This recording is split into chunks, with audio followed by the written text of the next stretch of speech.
I think it really started from my love of theater. Like I really have always enjoyed seeing actors up on the stage creating kind of this magical world and thinking about it. So I think the love of theater really went into my to this idea of playwriting because I love this idea of being able to create a world, to make up a world, and to invite other people into kind of that world as well. I think the thing that inspires me to write is I have to. Sometimes I have tried to stop writing or just be like, I need a break from writing. But for me, that act of creation is just important. Like this is the way I know how to get my voice out there and what I need to do. So I have to write. Even if there's not a very large audience for me, that's something that I have to do. So I think for me, it's my way to be heard. It's my way to express myself. It's my way to share my viewpoints and my thoughts on the world.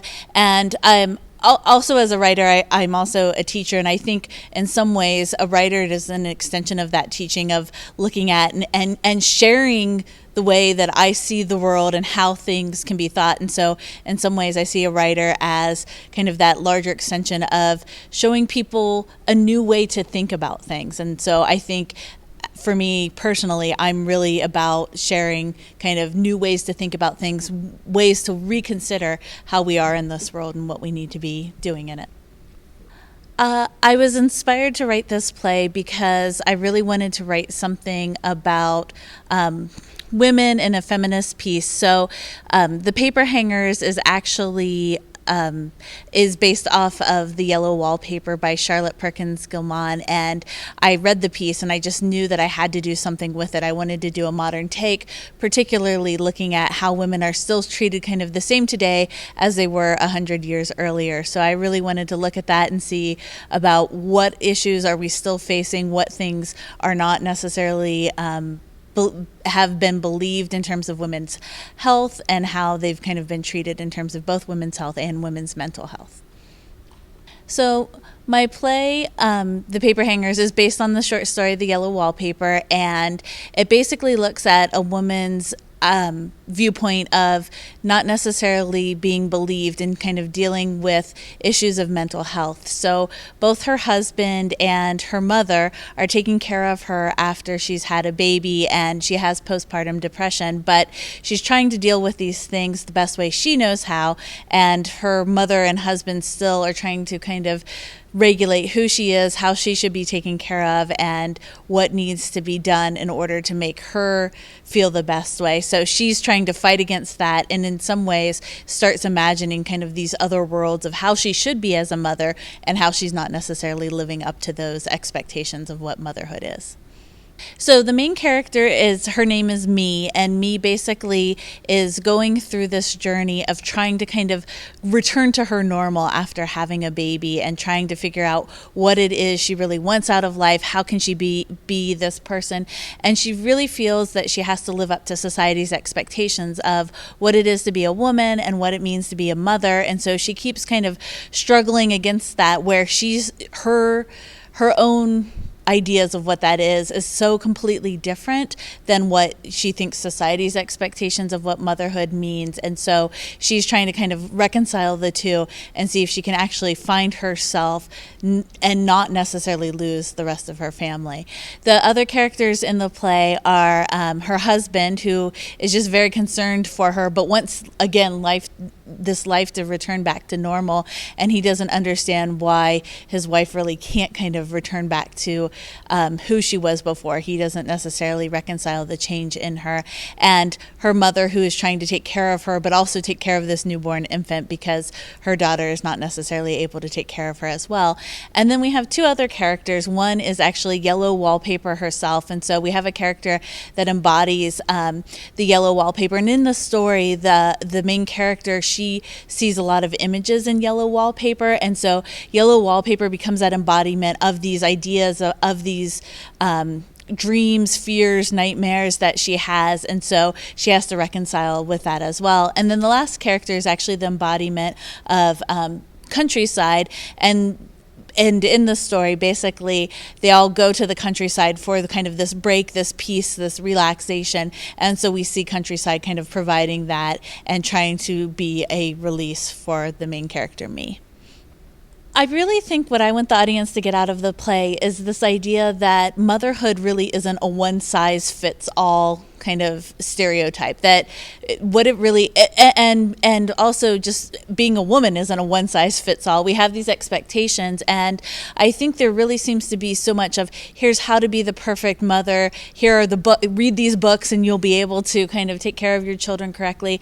And what I really want it to be is that actually everyone's journey is their own, and they have to kind of find their own way, and they can't necessarily rely on these social expectations, and that they shouldn't feel tied down by some of these social expectations.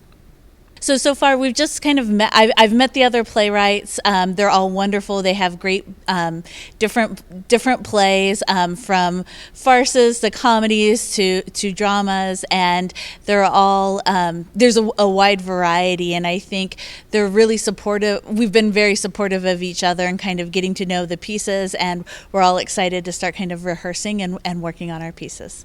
So I really enjoy writing a piece, but it's very exciting then to have an actor take it and to read it out loud, because often what you imagine in your head is not the same thing that an actor then does, and usually they come up with better and bigger things and more exciting things that you're like, oh, that is the way that I want to see that scene or thought of. So it really, I think, it brings it to life, right? And to have an actor take that and to kind of breathe life into it is a very exciting and important part of creation to me, and to being able to see it read.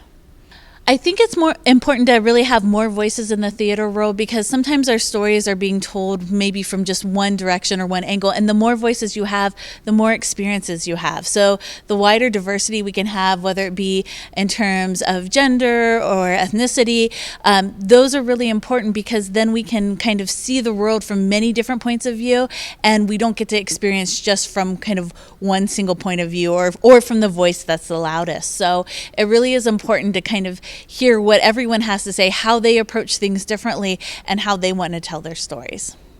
So I think for playwright festivals, they're really important for the writer, because we get a chance to hear our work, to see how it's working, and to make adaptations and changes, and to see what we can do. But what's really, really important as to why it's important for our theater community is you get to see a play kind of at the beginning steps, as it's starting to be thought through, and to really support new work and see what new work is being done. So I think it's very helpful for a playwright to have a live audience there, to see what their reactions are, to see what jokes might be working or might not be working, and to really just see the reactions, because theater is this live entertainment, and so we need that kind of feedback, and we need the audience there to help us understand what works maybe in the play, what maybe we need to make a little bit stronger if that's the case. And I think it's really helpful to support new playwrights, so they understand that there is a place for their art, that their voices can be heard, and that they have important things to say that the rest of the community should hear.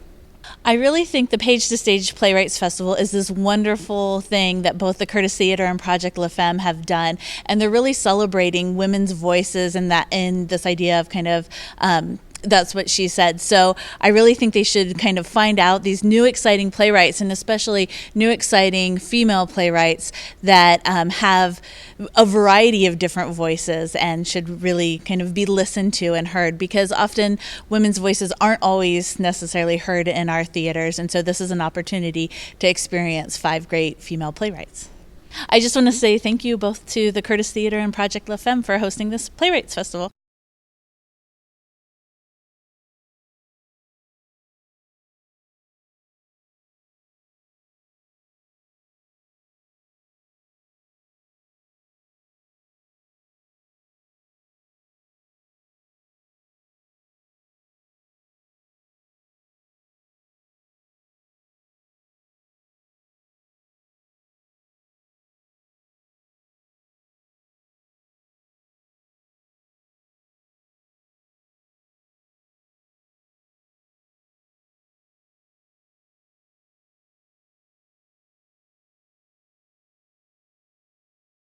Please follow us on social media.